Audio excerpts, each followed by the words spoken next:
तो बच्चों आज जो है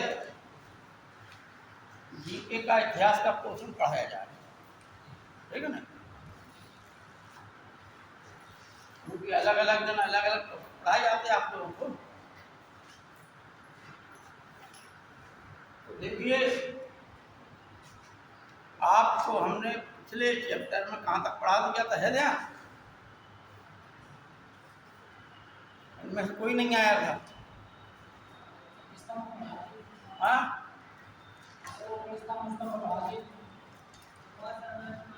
मौर्य साम्राज्य पढ़ा दिया था, है नहीं? मौर्य साम्राज्य के बाद मौर्योत्तर काल भी हमने पढ़ा दिया है ना।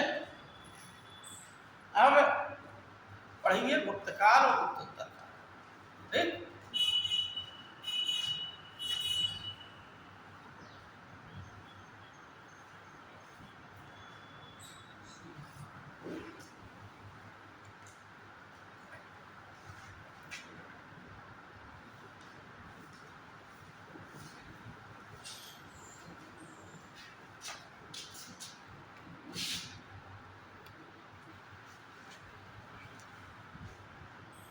तो बेटा क्या करता है? तो सर्विस में नहीं कहा था ना।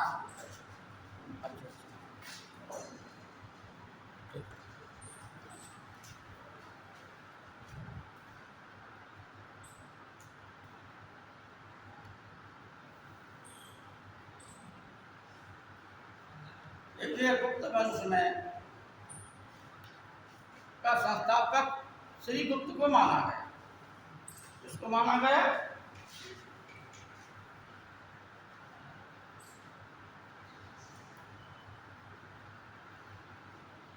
श्री गुप्त के बाद घटोत्कच है।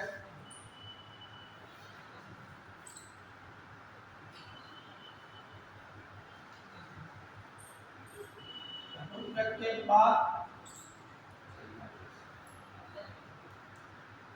चंद्रगुप्त प्रथम, चंद्रगुप्त प्रथम के बाद समुद्रगुप्त,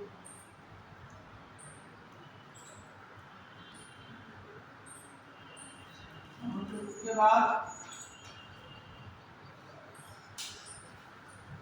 रामगुप्त, रामगुप्त के बाद चंद्रगुप्त, द्वितीय,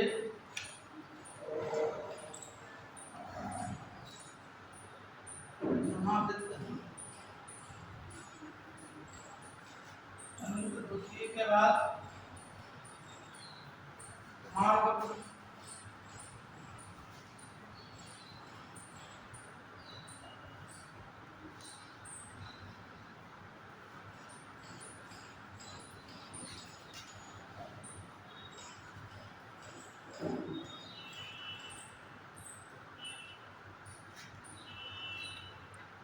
कुमारगुप्त के बाद स्कंदगुप्त,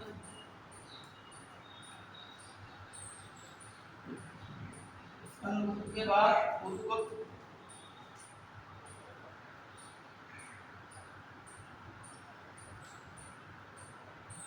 बुधगुप्त के बाद बुद्धगुप्त, बुद्धगुप्त के बाद नरसिंहगुप्त बालाजी,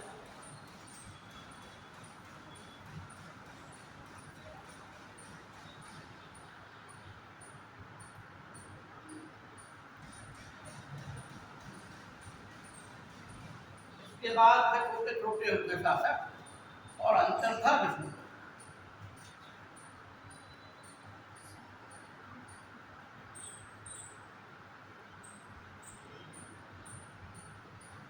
विष्णुगुप्त से पहले एक शासक और हुआ जिसका नाम था भानु।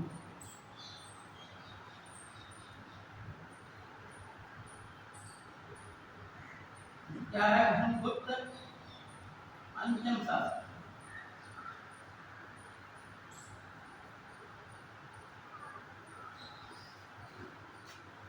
ठीक। आज यह पढ़ना है और उत्तर काल में आपको आशीर्वाद होगा, ठीक है।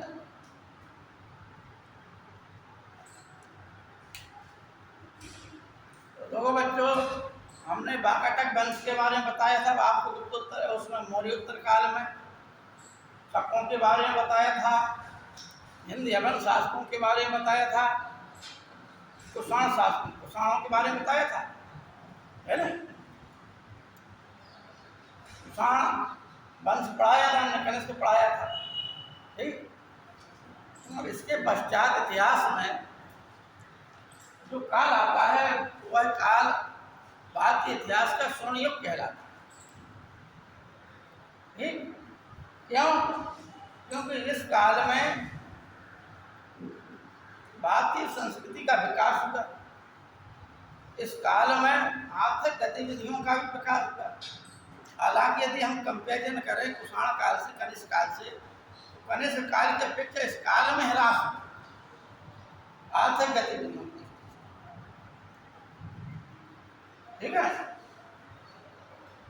तो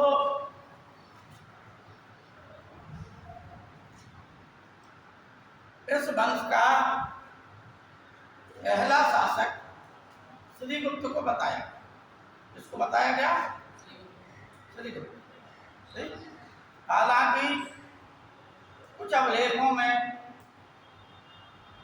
जैसे प्रभावती गुप्ता के अभिलेख हैं। प्रभावती गुप्ता कौन थी? चंद्रगुप्त द्वितीय की पुत्री थी। उसके अभिलेखों में इस वंश का संस्थापक घटोत्कच को माना है, ठीक है। लेकिन ये दोनों ही शासक कुषाणों के सामंतों वाली स्थिति में थे, मतलब एक राजा जैसे अधिकार होते हैं उस अधिकार में नहीं। राजा कौन बना? चंद्रगुप्त प्रथम, ठीक। चंद्रगुप्त प्रथम गद्दी पर बैठा और उसने चंद्रगुप्त ने महाराजा धीराज की उपाधि धारण की। काय की धारण की? महाराजा धीराज।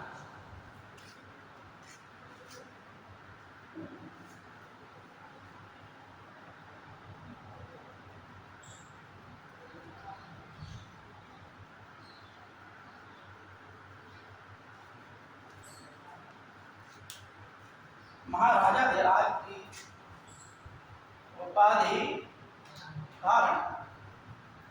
अब चंद्रगुप्त प्रथम ने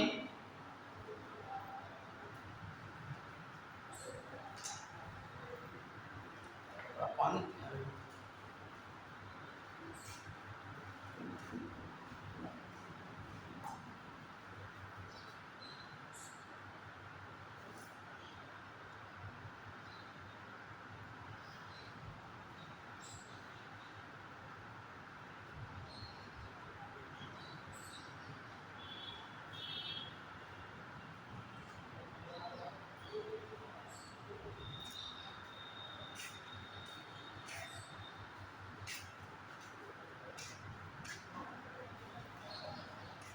चंद्रगुप्त प्रथम ने लिच्छवी राजकुमारी उमा देवी से विवाह किया।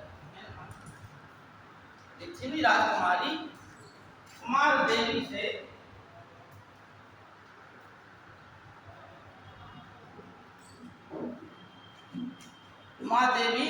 से विवाह किया। और कुमार देवी कौन थी? लिच्छवी राजकुमारी, ठीक है ना। ध्यान आया तुम लोगों को? लिच्छवी गणराज्य का नाम सुना है?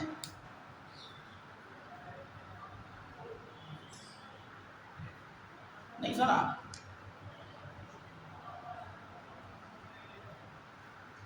देखो बच्चों,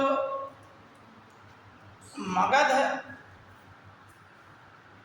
शासक बिंबिसार की एक पत्नी लिच्छवी राजकुमार, ठीक। जब बिंबिसार थे उस समय लिच्छवी गणराज्य का राजा चेटक था। कौन था? चेटक। उसकी एक जो है बहन बिंबिसार को ब्याही थी और एक बहन किनको ब्याही थी? क्या बोलते, महावीर स्वामी की माँ थी, ठीक है नहीं। महावीर स्वामी की माँ थी। तो इस प्रकार से लिच्छवी गणराज्य के बारे में आप लोग समझ ही गए होंगे कि बज्जी गणराज्य में 8 गण थे। 8 गणों का संघ था बज्जी गणराज्य, उसमें छोटे छोटे गणराज्य थे, ठीक है नहीं? गणराज्य समझते हैं आप लोग? हाँ,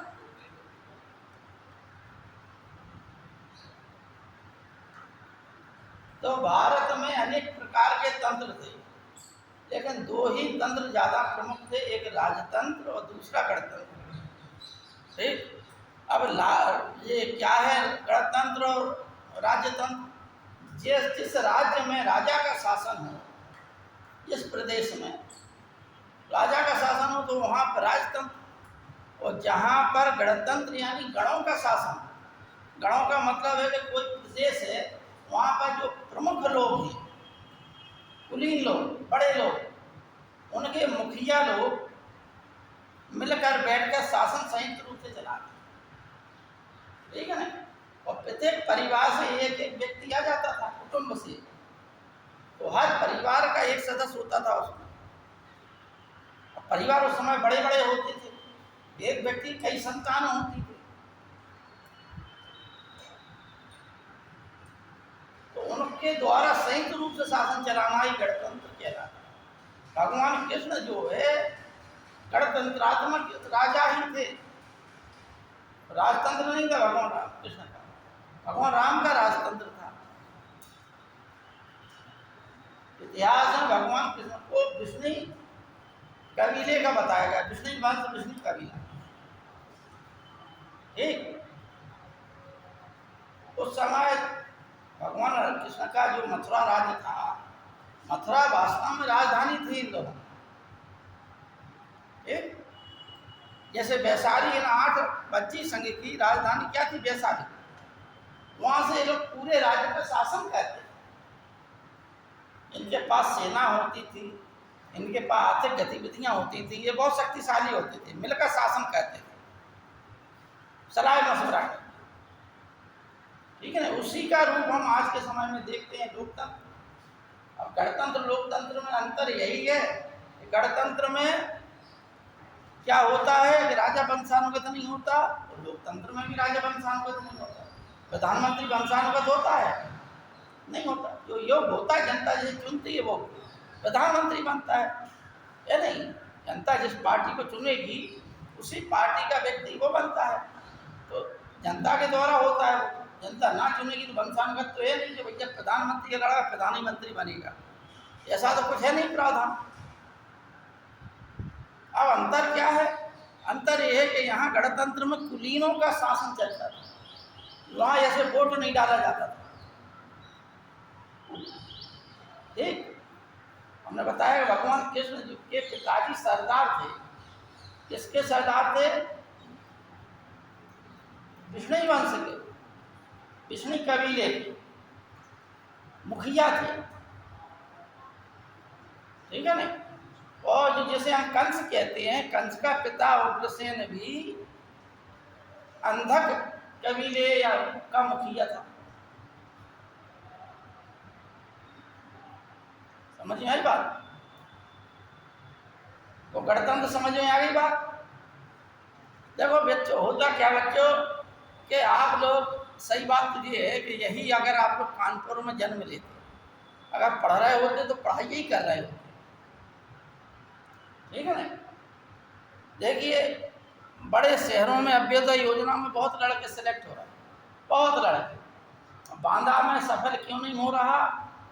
क्योंकि बांदा के आसपास लड़कों में जागृति नहीं, कैरियर के प्रति आपके मन में उत्कंठा नहीं है। तो कितना भी तुम लोगों को समझाओ, लेकिन होना क्या है कि जब दोबारा से क्लास लगेगी पता चलेगा फिर चेहरे बदल जाएंगे। एक तो वही चेहरे रहते हैं बकाया, फिर 70-80% लड़के भाग जाते हैं, फिर दूसरे आ जाते हैं। अब क्लास में हम ये सब चीज़ें पढ़ा रहे हैं आपको, अगर आप रेगुलर क्लास लेंगे तो आपको सब चीज़ें ध्यान रहेंगी। तो रेगुलर क्लास नहीं लेते हो, उसका परिणाम ये है कि हम पढ़ा रहे हैं, वो पहले पढ़ा चुके चीज़ें, लेकिन अब आपको याद ही नहीं। क्यों? क्योंकि उस क्लास में आए नहीं थे।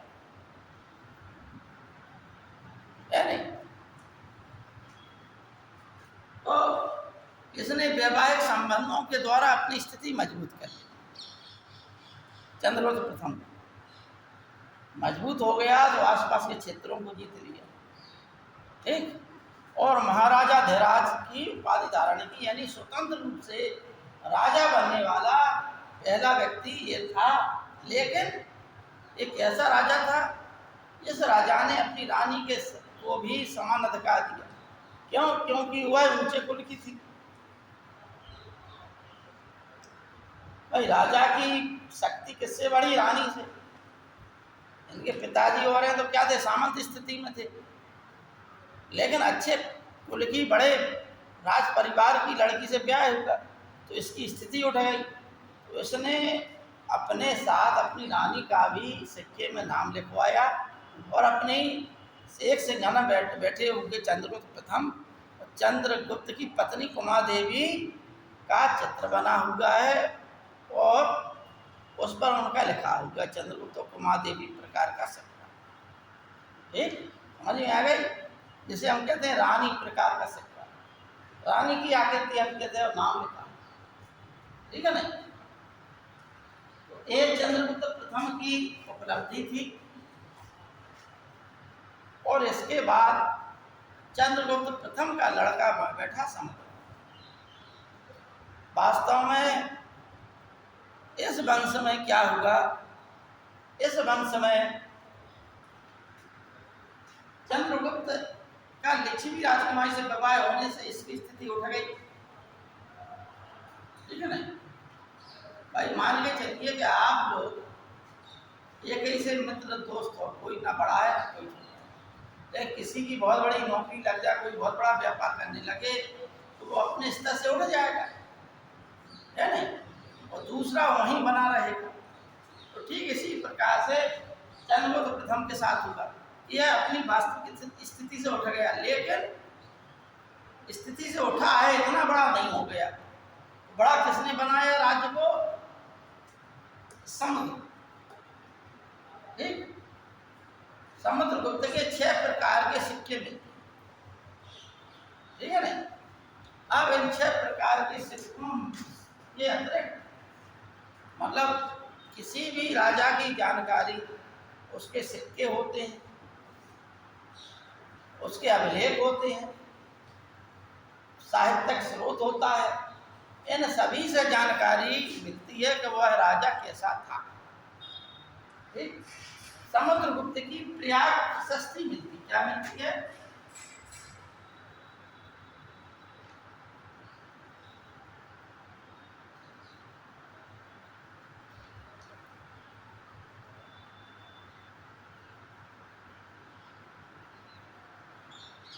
प्रयाग प्रशस्ति मिलती।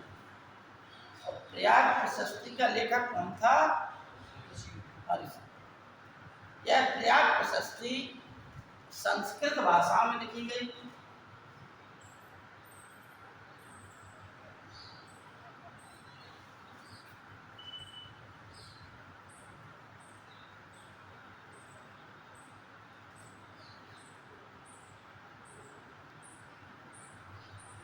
और चंपू शैली में लिखी है।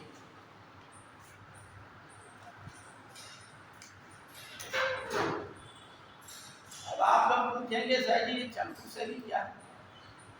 जानते हैं आप?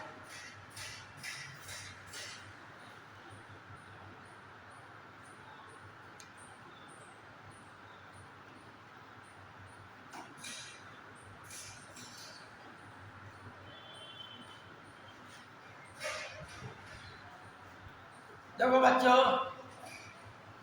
हमने पिछली कक्षा में बताया था कि संस्कृत भाषा में लिखा गया पहला अभिलेख किसका है? रुद्रदामन का जूनागढ़। किसका है? रुद्रदामन का जूनागढ़ अभिलेख, जो 150 ईस्वी में लिखा है। ठीक,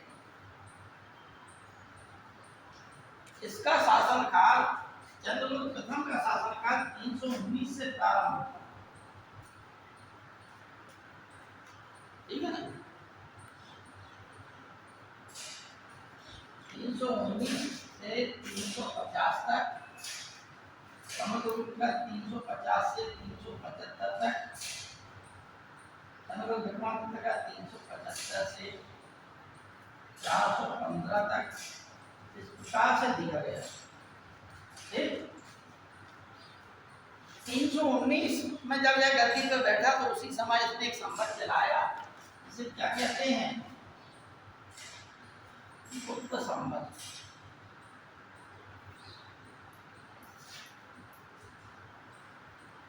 क्या बोलते हैं? 319 परीक्षा में।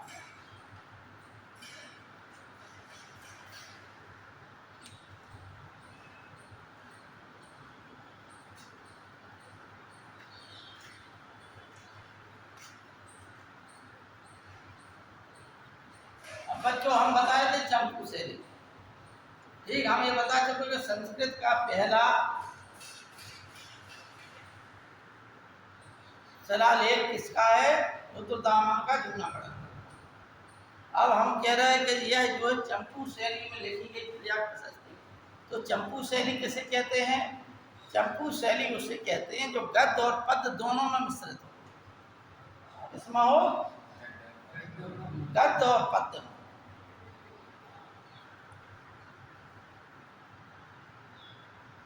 यानी गद्य में भी लिखी गई हो जो, और उसमें पद्य भी लिखा गया। ठीक, जैसे यजुर्वेद है, यजुर्वेद गद्य और पद्य दोनों में लिखा गया, और बकाया सब जो है तीनों वेद, ऋग्वेद, सामवेद और अथर्ववेद पद्य में ही लिखे गए। लेकिन एक ही मात्र जो लिखा गया वो कौन सा था? यजुर्वेद। यजुर्वेद गद्य और पद्य दोनों में लिखा गया। ठीक, लेकिन अभिलेख चंपू शैली में लिखा गया। अच्छा, इसी प्रयाग प्रशस्ति से समुद्रगुप्त की विजयों का उल्लेख पता चलता है। ठीक, क्या पता चलता है? पता ये चलता है कि इसने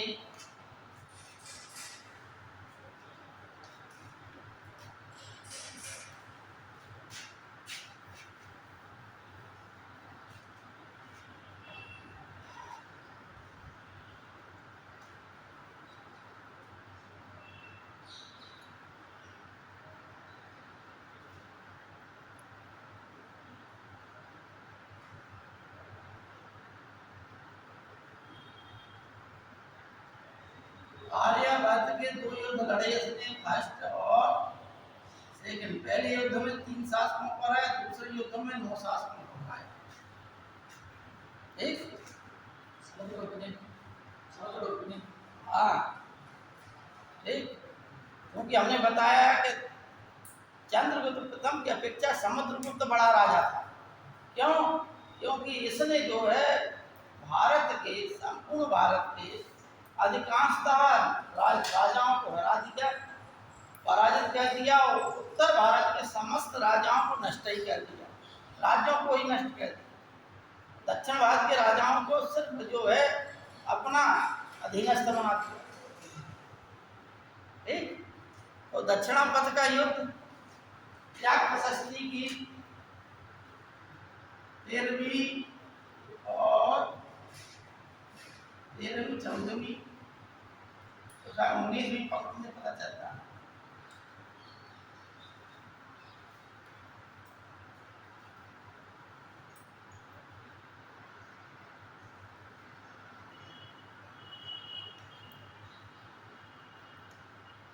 दक्षिणापथ के युद्ध में उसने 12 राजाओं को हराया। ठीक,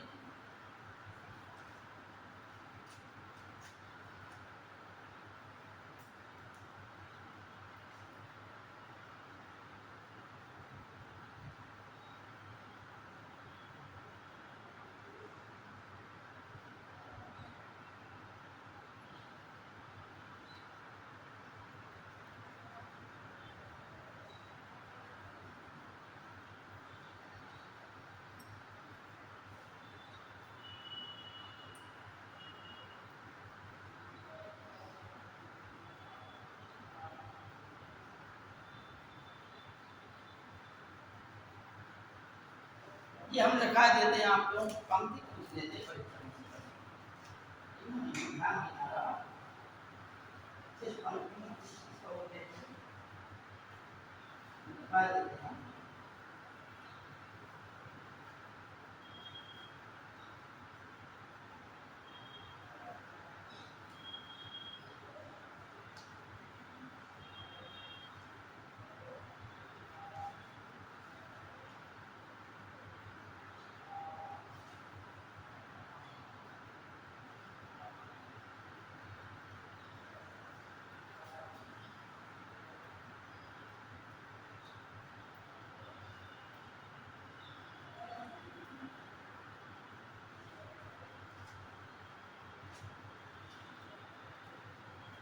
देखो बच्चों, आर्यभट्ट का जो प्रथम युद्ध हुआ था, अच्छा इसमें उसने नीतियां अलग अलग अपनाई।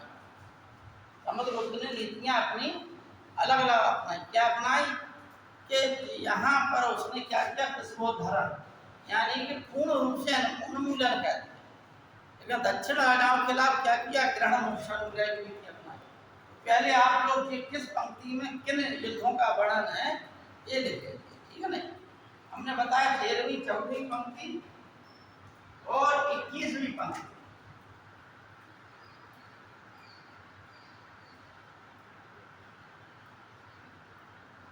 पंक्ति में 13वीं 14वीं पंक्ति में आर्यभट्ट के प्रथम युद्ध का वर्णन है, आप लोग लिख लीजिए। और द्वितीय युद्ध का वर्णन 21वीं पंक्ति।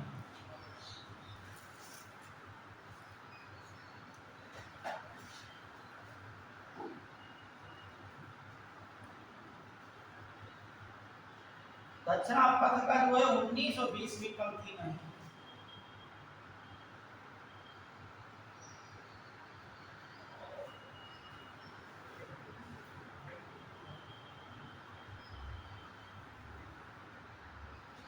उन्नीसवीं और 20वीं पंक्ति में दक्षिणापथ के युद्ध का वर्णन है, जिसमें वह 12 राजाओं को हरा था, ठीक है नहीं।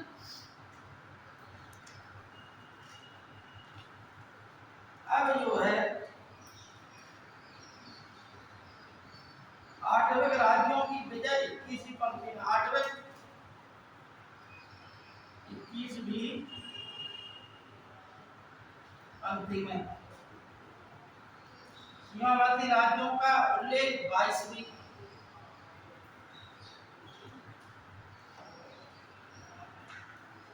पंक्ति में था।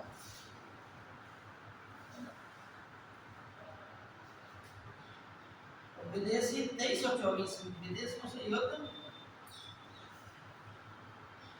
23वीं और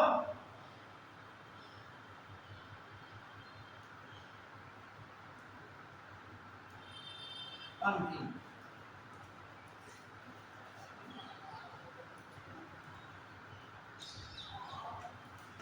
इनके खिलाफ जो विश्वोद्धरण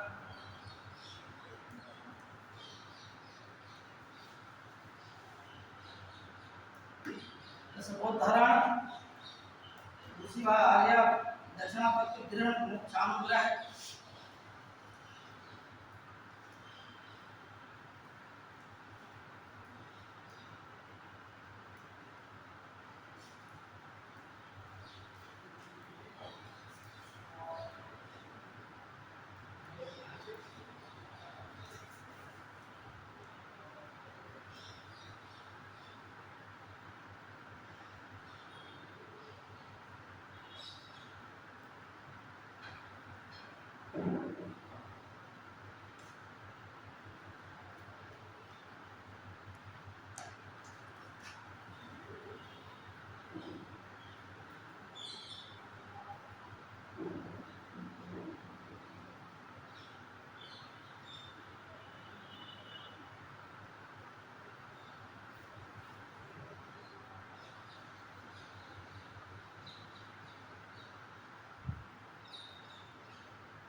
बच्चों ये नीतियां इनके खिलाफ अपनाई। क्या क्या अपनाई गई, परीक्षा पूछा जाता है।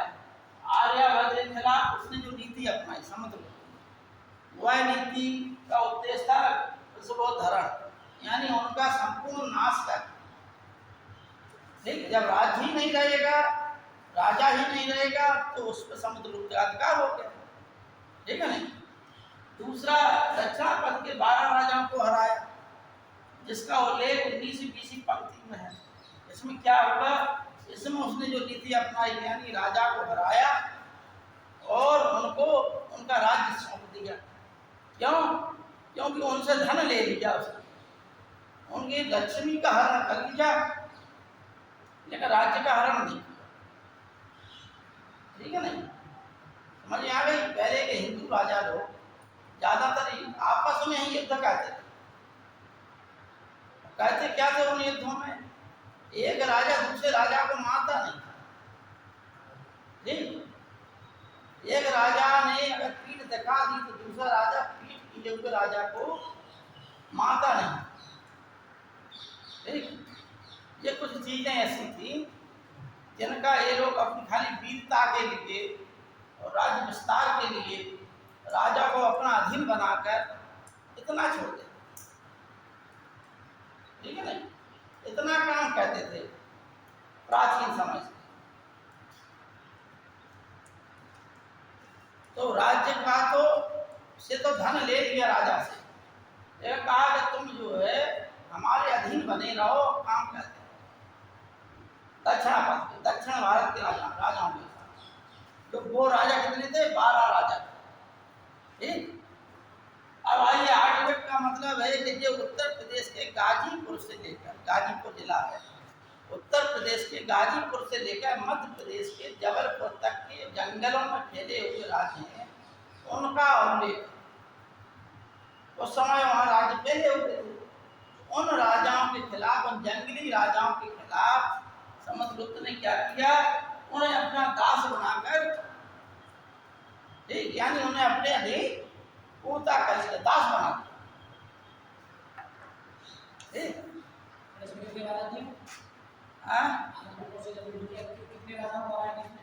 आठ राजाओं का उल्लेख नहीं है, कितने थे? 8 राजाओं का उल्लेख नहीं, इतने ही उल्लेख। अब कितने थे उसमें पर्याप्त प्रशस्ति का उल्लेख नहीं। ठीक है नहीं। अच्छा, इसके बाद सीमांत क्षेत्रों के राजाओं से क्या लेनी थी? इनका सीमांत का मतलब होता है प्रत्यंत। ठीक है ना, सीमावर्ती, सीमा के किनारे रह जाए। इनका उल्लेख 22वीं पंक्ति में है। क्या है इसमें? सर्व दानाज्ञाकरण प्रणामागम, यानी सभी प्रकार के करों का दान देना राजा को, राजा की आज्ञा का पालन करना और राजा को प्रणाम करने के लिए राजा की राजधानी में आकर उन्हें प्रणाम करना। ठीक, इनमें जो है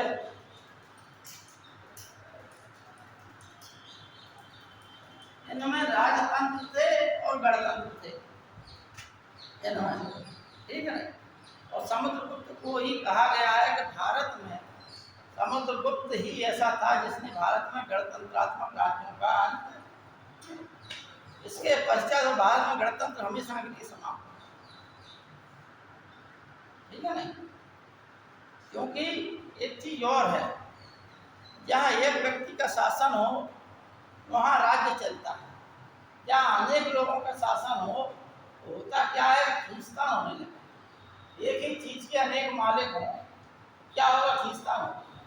हमारे दादाजी अकेले थे, उन्होंने बहुत बड़ा विशाल बाग बना, ठीक, हर चीज, हर फल, हर सब्जी सब उसमें हो रही, मसाले तक होते। और हमारे दादाजी के उनके 7 लड़के, दादाजी एक्सपायर हो गए, वो कुछ समय तक उनके लड़के उसे रखते बाग। लेकिन उन 7 के जब लड़के हुए तो पूरा बाग देश नहस हो गया, आज कुछ नहीं बचा फल के नाम। उसमें वो था इंजन सिंजन, लोहे के पाइप लगे थे कुआ से, वो सब उखाड़ उखाड़ के ले गए, वृक्ष सब कटवा डाले। ठीक, मतलब जहाँ पे गन्ना, केला, करौंदा, अमरूद सब फलों के वो थे ज्यादा। आज क्या है, सिर्फ बंजर में सब कट। तो क्या मतलब, ये मतलब है करेगा कौन, जो करेगा खाने के लिए सवाल। समझ रहे, गणतंत्र की स्थिति क्या होती। अब लोकतंत्र में होता क्या, एक दूसरे की टांग खींचते हैं, संसद में जूता चप्पल फेंकते हैं, लोकसभा में हो चाहे विधानसभा में हो, एक दूसरे की टांगें खींच रहे हैं, कुर्सियां फेंक रहे हैं। हमारे आपके सामने आ जाके हाथ हाथ साथ जोड़ने लगते हैं जनता के सामने, हमें लगेगा हमारे नेताजी अच्छे हैं, और जब वहाँ देखते हैं तो बड़ा बुरा लगता है। हालांकि जरूरी नहीं एक दो लोग ऐसा कहते, सब नेता नहीं कहते, लेकिन उससे होता क्या, पूरा परिवार बदनाम होता है कि नहीं होता। अच्छा, जब एक पार्टी का करेगा तो दूसरी पार्टी का प्रति रहेगी, उनकी तरफ से भी प्रतिक्रिया होगी, तो ये जनता देखती है तो उन्हें बुरा लगता है। अब लोकतंत्र हो या गणतंत्र हो, इन दोनों में स्थिति यही होती है कि एक दूसरे की टांग खींचो, एक दूसरे की बुराई करो। अच्छा, इसमें लाभ क्या होता है, इसमें देश को हानि ज़्यादा पहुँचती है, देश को विकास जितना करना चाहिए। चीन से हम ज़्यादा पीछे नहीं थे, लेकिन चीन ने जितना विकास कर लिया हम उतना विकास नहीं कर पाए। हम एक सशक्त और मजबूत राष्ट्र नहीं बन पाते। हम अगर एक ओलंपिक में गोल्ड मेडल जीत लेते हैं तो अरे भैया, ये समझिए जैसे बड़ा भयंकर, बहुत बड़ा हम लोगों ने यज्ञ जीत लिया, एक गोल्ड मेडल। और चीन जो कि 25-35 गोल्ड मेडल जीतता है, अब हम उसकी बराबरी कर लें।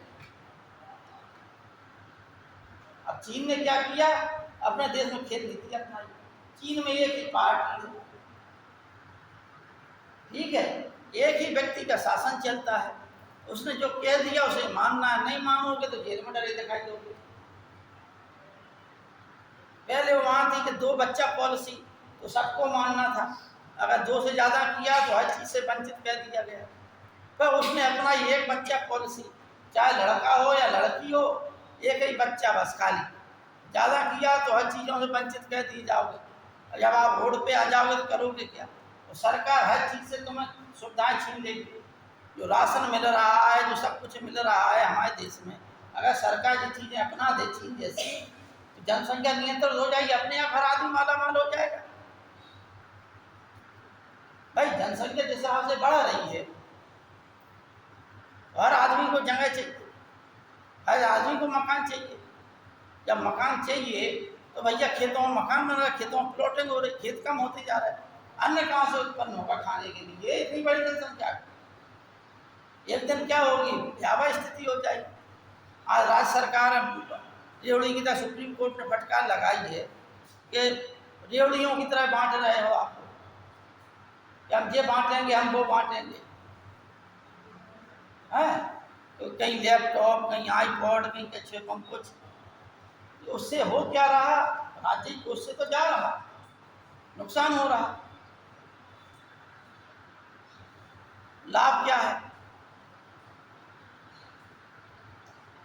जनता को लाभ क्या है, जनता को कुछ लाभ नहीं है। जनता को तो खराब चीजें दिखा रहे थे। उन लोगों को पुरस्कृत करो जो राष्ट्र के लिए अच्छा काम कर रहा है, जो राष्ट्र निर्माण के लिए अच्छा काम कर रहा है, जो राष्ट्र को ढकेलने का काम कर रहे हो, उन्हें राशन पानी दे रहे हो, उनकी क्या आत्मा जागृत हो रही, खाली वोट बैंक मिल रहा है बस, लेकिन देश तो पीछे जा रहा। आज भारत देश संसार का सबसे ज़्यादा गेहूं उत्पादक देश, लेकिन हमारे देश में खपत सबसे ज़्यादा। संसार का सबसे ज़्यादा दूध उत्पादन करने वाला देश है भारत, लेकिन सबसे ज़्यादा हम ही खा पी लेते हैं। संसार की सबसे ज़्यादा चाय जो है भारत उत्पन्न करने वाला है, लेकिन सबसे ज़्यादा हम ही खा पी लेते हैं चाय। हम बाहर क्या भेजें। और जो छोटे छोटे देश हैं जैसे यूक्रेन है, ठीक है ना, भारत से क्षेत्रफल में छोटा है, लेकिन संसार में सबसे ज़्यादा गेहूं का बेचने वाला देश यूक्रेन है। क्यों? क्योंकि जनसंख्या कम है। वहाँ आप 10-12 लाख में मेडिकल की पढ़ाई कर लो, यहाँ आपको कम 50 लाख रुपए देना पड़ेगा। या तो सरकारी सीट पे हो जाए, सरकारी सीटें कम हैं। अब इतनी विशाल जनसंख्या में जब सीटें कम हैं तो लोग बाहर जाते हैं, पैसा से खरीद के डिग्री ले आते हैं। अब वो कहते क्या है, फिर वो आपको धर के काटते हैं, ठीक है नहीं। आपको बुखार है और सीधा सीधा पूरा चेकअप करवाएंगे, लूट तंत्र मचा देते। हमारे देश को बहुत ऊंचाई पर होना चाहिए, लेकिन ऊंचाई पर क्यों नहीं हो रहा? ये लोकतंत्र, लोकतंत्र में यदि अच्छाइयाँ हैं तो लोकतंत्र में बुराइयाँ। अगर आप स्वतंत्रता पूर्वक सांस ले रहे हो तो वो लोकतंत्र की वजह से, आप जो चाहे वो कर रहे हो वो लोकतंत्र की वजह से,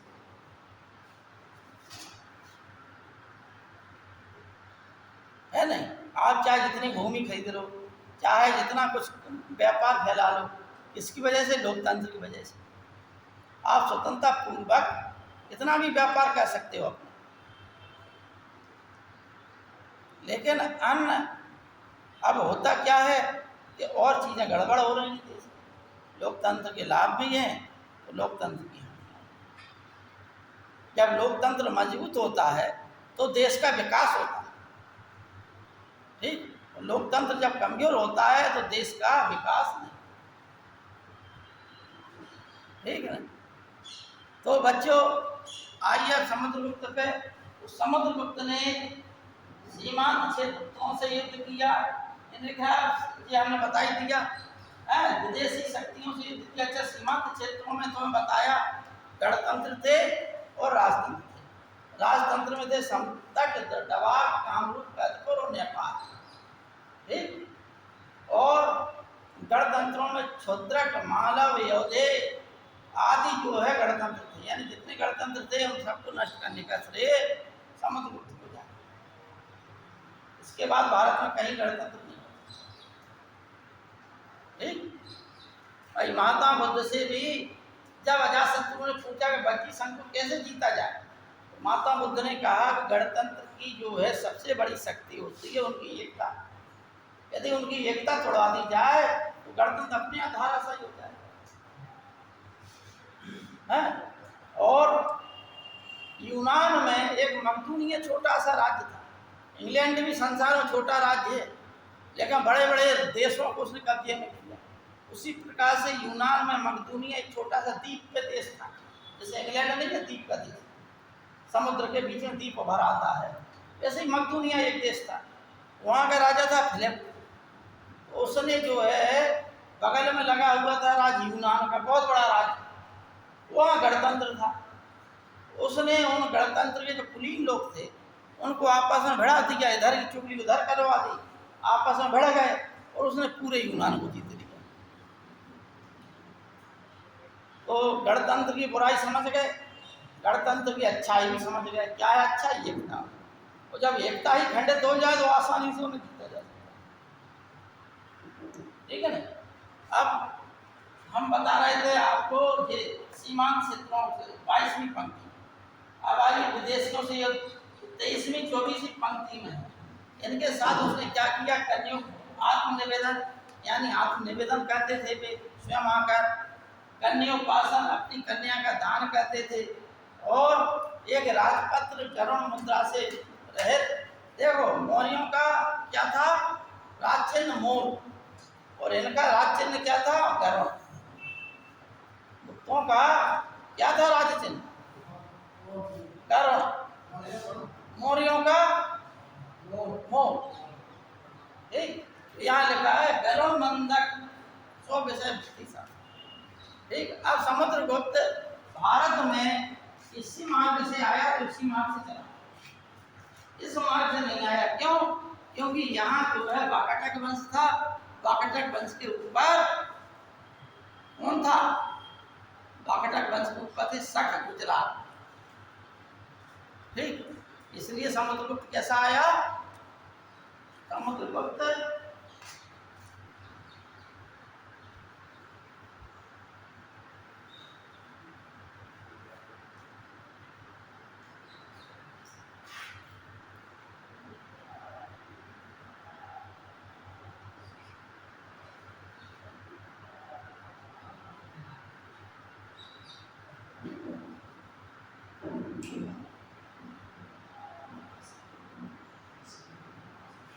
मान के चलो ये भारत का नक्शा है, ये श्रीलंका हो गया, तो समुद्रगुप्त इस मार्ग से आया था बच्चा, इसी मार्ग से वापस आया। ठीक, अब उसने क्या किया, उत्तर भारत पूरा जीत लिया। अब ये क्षेत्र रह गया गुजरात वाला क्षेत्र और इधर वाला क्षेत्र। ठीक, समझ गए बात। अब इसको किसने जीता, चंद्रगुप्त द्वितीय। चंद्रगुप्त द्वितीय ने अपनी पुत्री प्रभावती गुप्ता का विवाह बाकाटक वंश कर दिया। बाकाटक कहाँ था, कर्नाटक में इधर। ठीक, कर्नाटक महाराष्ट्र के लग था बाकाटक राज्य। तो वहाँ विवाह करने से उनको अपना मित्र रिश्तेदार बना दिया।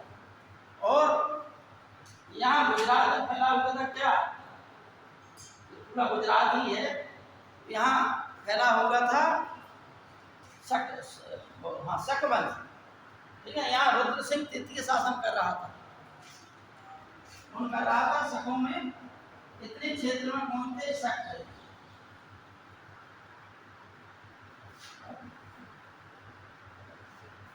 ये शक था।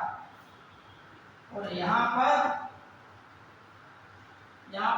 कौन था, रुद्रसेन द्वितीय।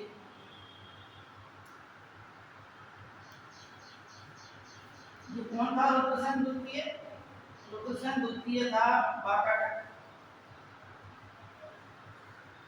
इसी का विवाह प्रभावती गुप्ता से हुआ था।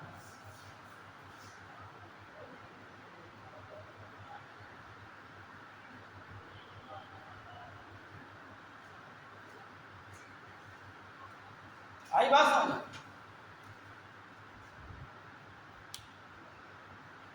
अब आइए समुद्रगुप्त के पश्चात रामगुप्त और चंद्रगुप्त द्वितीय। लेकिन थोड़ा सा समुद्रगुप्त के बारे में थोड़ा सा और बता दें कि समुद्रगुप्त ने अश्वमेध यज्ञ किया था। लेकिन इस बात का उल्लेख पर्याप्त प्रशस्ति में नहीं है, इस बात का उल्लेख उसके सिक्कों से पता चलता है। अश्वमेध प्रकार के सिक्के उसके मिलते हैं जिसमें लिखा है अश्वमेघा। ठीक है ना। तो इससे उसके सिक्कों पर जो लिखा होने के कारण समुद्रगुप्त के बीणा बजाते हुए भी सिक्के हैं। उससे वह संगीत में बीणा का शौकीन था। समुद्रगुप्त का नाम काच भी मिलता है। क्या मिलता है, काच। और समुद्रगुप्त के और चंद्रगुप्त के प्रथम सिक्कों पर क्या लिखा हुआ है, लिच्छवी दोहित्रा। क्या लिखा, लिच्छवी दोहित्र। लिच्छवी दोहित्र का मतलब है लिच्छवियों का नाती। ठीक, यानी पुत्री का पुत्र को क्या बोलते हैं, नाती बोलते हैं। तो कुमार देवी का पुत्र था, लिच्छवी राजकुमारी का पुत्र था। तो लिच्छवियों के कोई वो था नहीं, लड़का था नहीं, खाली कुमार देवी थी राजा की। तो लिच्छवियों का राज्य भी इसको मिल गया था, इसको चंद्रगुप्त प्रथम को। इसलिए शक्तिशाली हो गया वो। भाई दो राज्य मिल गए, समझ गए, शक्तिशाली हो गया। अब वो शक्तिशाली राज्य का फिर राजा बना और उसका उत्तराधिकारी समुद्रगुप्त। समुद्रगुप्त दोनों राज्यों की संपत्ति का अधिकारी था, क्योंकि वो उस वंश का भी था और इस वंश का भी। नाती को दोनों कुलों की संपत्ति रखने का अधिकार है। अगर पुत्री है किसी व्यक्ति के, तो अगर उसका पुत्र होता है तो जो है उसे अपने नाना के परिवार की संपत्ति और अपने पिता के परिवार की संपत्ति, दोनों संपत्ति का अधिकारी। ठीक है, ये समझ गए। अश्वमेध यज्ञ किया समुद्रगुप्त ने। इसी कारण समुद्रगुप्त के बारे में कहा जाता है कि समुद्रगुप्त ने अपने जीवन काल में 100 युद्ध किए और 100 युद्धों का उसे विजेता कहा गया। इसलिए इतिहास का स्मिथ ने समुद्रगुप्त के बारे में कहा है भारत का नेपोलियन किसे कहा जाता है, समझ में आ गई बात। अब आइए समुद्रगुप्त का जो बड़ा लड़का था वह था रामगुप्त। लेकिन रामगुप्त भीरू प्रकार का था। ठीक है नहीं। रामगुप्त के समय में शक शासक ने उसके ऊपर आक्रमण किया और ये शर्त रखी कि हम तुम्हारा कब्जा नहीं करेंगे यदि तुम अपनी पत्नी को हमारे शिविर में भेज दो। ठीक है ना। इसकी पत्नी का नाम था ध्रुव देवी। तो यह बात इसके छोटे भाई चंद्रगुप्त को पसंद नहीं आई। उसने कहा कि अब ऐसा है कि तुम ध्रुव देवी की अपेक्षा हम लोग जाएंगे डोलियों में बैठ। तो चंद्रगुप्त और उसके सिपाही बैठ गए डोलियों, और शक राजा जो था उसके शिविर में ने उतार दी गई डोली। जैसे ही शक राजा आया डोलियों में से उतर के चंद्रगुप्त ने उसका काम तमाम कह दिया, शक राजा का वध कह दिया। और इस प्रकार से जो सेना लगी थी उसने उन सैनिकों को मार दिया, गुजरात का अधिकार कर लिया। और यहाँ आके उसने अपने भाई को मार दिया और अपने भाई की पत्नी ध्रुव देवी से विवाह किया। ध्रुव देवी और चंद्रगुप्त द्वितीय, जिसे हम चंद्रगुप्त द्वितीय विक्रमादित्य कहते हैं, इतिहास में विक्रमादित्य और इतिहास में महान शासक के नाम से इसी को हम जानते हैं। हालांकि भारतीय इतिहास में कुल 14 जो है विक्रमादित्य हुए, 14 विक्रमादित्य। ठीक, इनसे पहले भी विक्रमादित्य ईसा पूर्व में 57 ईसा पूर्व में हुए थे विक्रमादित्य मालवा। ठीक है नहीं, उन्हीं के नाम पे विक्रम संवत चलता है। लेकिन हम सब लोग एक ही कहानी जानते हैं, विक्रम बेताल है, सिंहासन 32 और राजा था ये चंद्रगुप्त द्वितीय विक्रमादित्य, उज्जैन का राजा। उज्जैन में इसने दूसरी राजधानी बना ली थी। ऐसा है कि इसके दरबार में 9 रत्न थे। ठीक, एक इसके दरबार में एक 9 रत्नों में से एक था वो बेताल भट्ट। बेताल भट्ट जो है जादूगर था। ठीक, अब वो जादूगर था तो उसने जादुई कहानियां लिखी और उसमें राजा बन गया और वो प्रेत बन गया।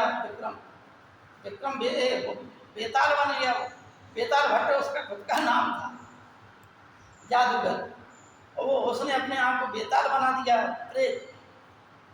ठीक, तो उसी कहानी को हम लोग पढ़ते हैं बचपन से, विक्रम और बेताल, विक्रम और बेताल। विक्रम कौन है? उसका राजा। ठीक, राजा को न्यायवादी बताया गया कि कैसा न्याय कहता था वो, है नहीं। और तुम विक्रम बेताल की कहानियां पढ़ेंगे तो उसमें ऐसी कहानियां बिध जाती हैं कि आप समझ नहीं पाएंगे कि है क्या, इसमें क्या राजा निर्णय लेता। और फिर राजा ऐसा अच्छा निर्णय लेता था कि आपको लगेगा कि हाँ ये राजा न्यायी, इतनी न्याय की बात है। ठीक, तो ऐसे ही उस राजा का सिंहासन था, है, सिंहासन 32, जैसा 32 परियां रहती थी वो हिफाजत कहती थी। उस जैसा भारत देश में कोई राजा नहीं होगा। और उसके बाद उस सिंहासन को 32 परियां लेके चली। क्योंकि उस सिंहासन पर इतना न्यायशील राजा ही भारत में नहीं। कहानियां बनाएंगे। हालांकि यह राजा अच्छा था, इसने जो है पूरे भारत पर नियंत्रण रखा, विक्रमादित्य की उपाधि धारण की, सकारी की उपाधि धारण की। क्यों? और चांदी का सिक्का चलाया जिस पे व्याघ्र हनंता यानी विक्रमादित्य की उपाधि उसने शक राजा रुद्र सिंह तृतीय को मारकर धारण की। गुजरात पर विजय के उपलक्ष्य में ही उसने चांदी का सिक्का चलवाया जिस पर उसने विक्रमादित्य की उपाधि धारण की। ठीक, समझ में आ गई बात?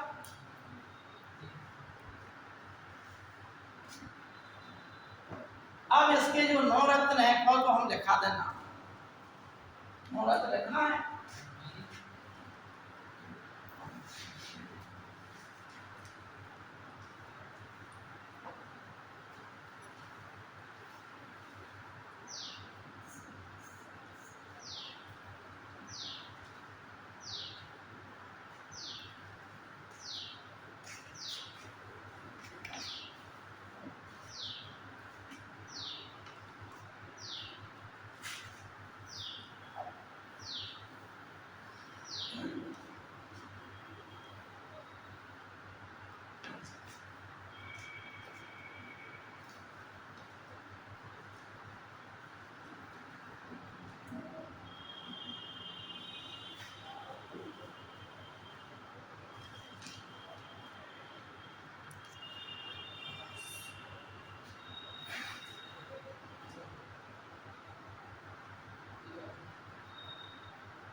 ये है भाई इनकी नवरत्न। ठीक। कालिदास कवि बेताल भट्ट जादूगर घट्टप्पा धन्वंतरि चिकित्सक अमर सिंह पुरस्कार चपड़ा की ज्योतिषी पररुचि व्याकरण महाराज ज्योतिषी खगोलज्ञ अनुमान शंकु वास्तुकार।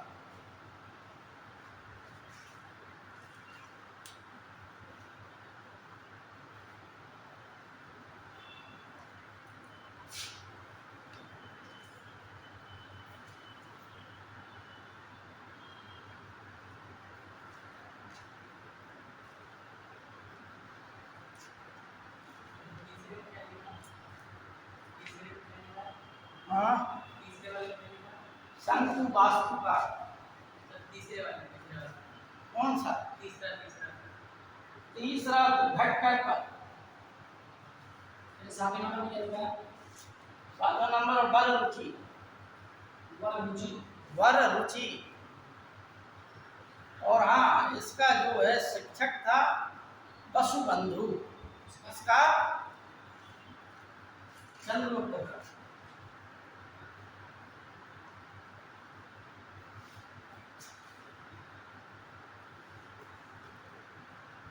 इसका एक लेख दिल्ली से मिलता है जिसे कहते हैं मेहरौली स्तंभ लेख। इसका चंद्रगुप्त द्वितीय का क्या मिलता है? मेहरौली स्तंभ लेख।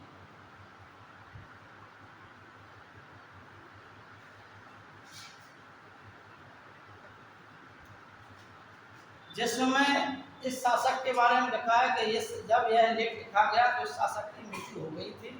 इसने बाह्य देश को जीता। ठीक। और इस राजा का नाम चंद्रगुप्त है। ठीक है ना। जिसका नाम चंद्रगुप्त है का मतलब है चंद्रगुप्त विक्रमादित्य। ठीक। और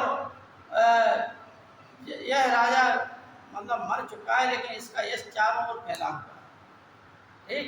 इस राजा ने विष्णु भगवान के स्मृति में क्या है विष्णु ध्वज की स्थापना।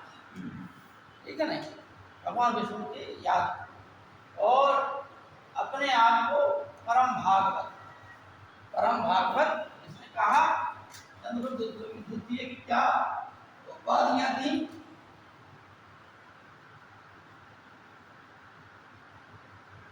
परम भागवत, देवगुप्त। इसकी प्रमुख उपाधियां थी। देवगुप्त के नाम से लिया जाना है। ठीक। इसके पश्चात अच्छा इसी के शासन काल में चीनी यात्री कौन आया था? फाह्यान। ठीक। चीनी यात्री फाह्यान आया था जिसने अपनी किताब हो क्यों की लिखी लेकिन उसमें राजा का नाम कहीं नहीं लिखा। यह लिखा कि मध्य देश ब्राह्मणों का देश है, यहाँ जनता बड़ी सुखी और समृद्ध है आदि बातें लिखी है। यहाँ छोटी जातियों के बारे में भी लिखा, चांडालों के बारे में भी लिखा। ठीक। और ये भी लिखा कि लोग बाग प्याज और लहसुन नहीं खाते थे, दरवाजे लगते नहीं थे, ताले नहीं लगते थे क्योंकि लोग सुखी और समृद्ध थे। बाजार में जो व्यापार होता था वो कोणियों से होता था, कोणियों से आ गए होता था। इस प्रकार से इसके शासन काल में फाह्यान आया था। चीनी यात्री फाह्यान चंद्रगुप्त द्वितीय शासन काल में आया। चंद्रगुप्त द्वितीय के पश्चात उसका लड़का कुमारगुप्त महेंद्रादित्य के नाम से गद्दी पर बैठा। मोहन सांग ने इसके बारे में लिखा है अपनी किताब में कि शक्रादित्य ने नालंदा विश्वविद्यालय की स्थापना की। वास्तव में शक्रादित्य कौन था? कुमारगुप्त महेंद्रादित्य। ये इसने अपने सिक्कों पर महेंद्रादित्य की उपाधि धारण की। ठीक। इसके कई प्रकार सबसे ज़्यादा अगर किसी शासक के अभिलेख मिले हैं सबसे ज़्यादा गुप्त शासकों में तो कुमारगुप्त के मिले। इसने एक मयूर प्रकार के सिक्के चलाए। सिक्कों पर मोर की आकृति युक्त सिक्के बनाए। किसने? कुमारगुप्त। ठीक।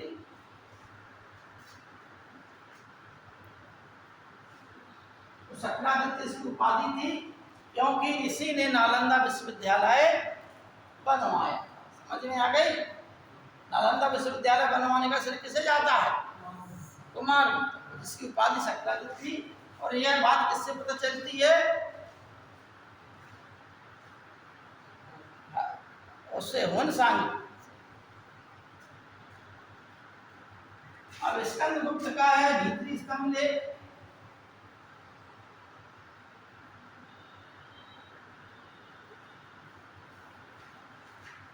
और जूनागढ़ अभिलेख।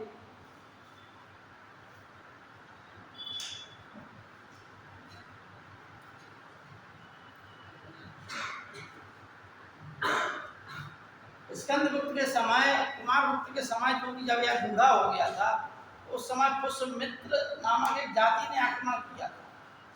पुष्यमित्र नामक एक जाति ने आक्रमण किया था किसके समय पे? कुमारगुप्त के समय। लेकिन स्कंदगुप्त ने वह युद्ध जीत लिया।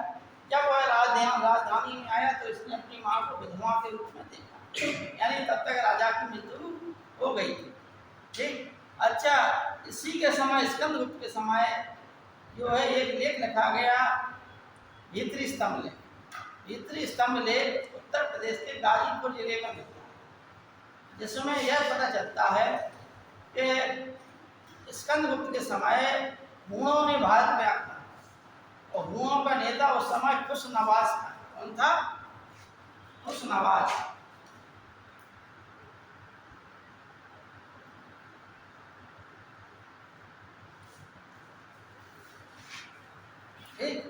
जिसे इसने पराजित कर दिया। इसके पश्चात जो है हूणों के अन्य नेता कौन कौन हुए? देखिए, हूणों के 3 नेता थे, कुशनवाज, तोरमान, तोरमान का पुत्र मेहरपुर,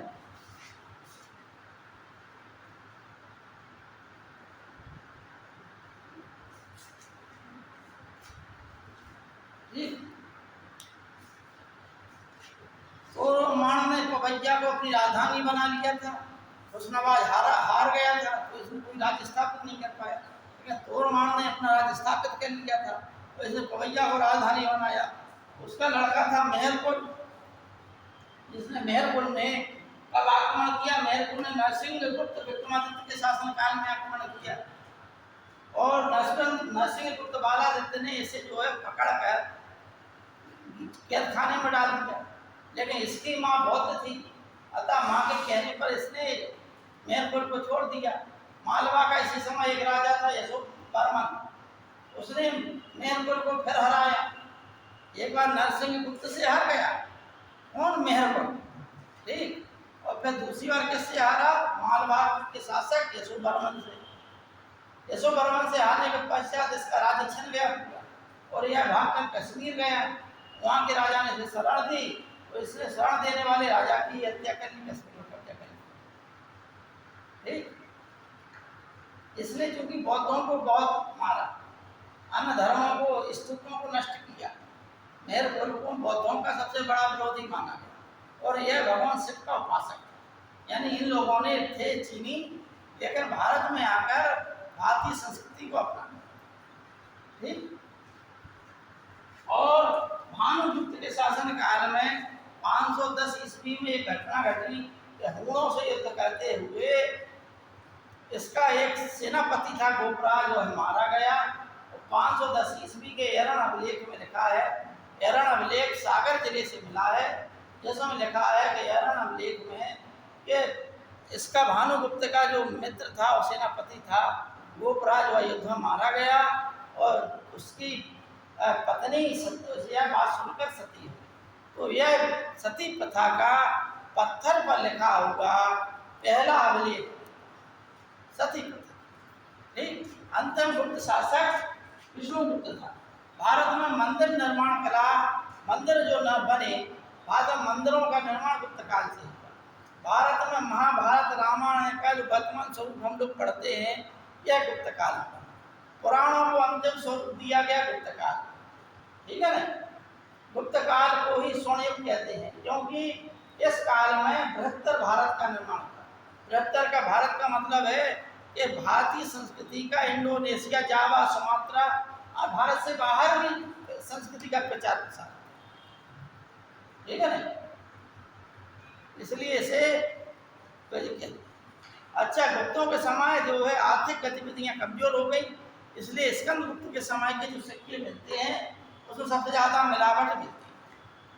ठीक, अब आप लोग समझ गए होंगे कि गुप्त लोग जो मंदिर बनवाते थे, मंदिर के दरवाजे पर मकर वाहिनी गंगा और पूर्व वाहिनी यमुना का गेट पर निशान होता था।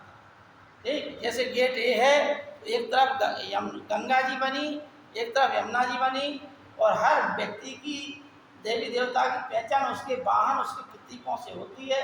गंगा जी की पहचान मकर के साथ है, ठीक, और यमुना जी की पहचान कच्छप से है, पूर्व कच्छप, ठीक। तो ये जो है यहाँ से मंदिर, देवी देवता मूर्तियाँ बनती नहीं थे हमारे देश में, लेकिन मंदिर नहीं थे। मंदिर बनाने की प्रथा गुप्त काल से, ठीक, समझ में आ गया होगा आज इतना, है नहीं। अब गुप्तोत्तर काल इसलिए नहीं पढ़ा रहा है, इतनी बहुत हो गया है, समय भी हो गया है। कभी क्लास लगेगी तो गुप्तोत्तर काल छोटा सा है, हर्षवर्धन पढ़ना विशेषकर, उसमें वर्धन वंश छोटा सा टॉपिक है, 10 मिनट का, तो कभी भी पढ़ा जाए, ठीक है ना। ठीक है बच्चों, आज इतना ही रहने दें। बताइए, कोई दिक्कत हो तो बताइए आप लोग। नहीं है, समझ में आ गया, बंद कर।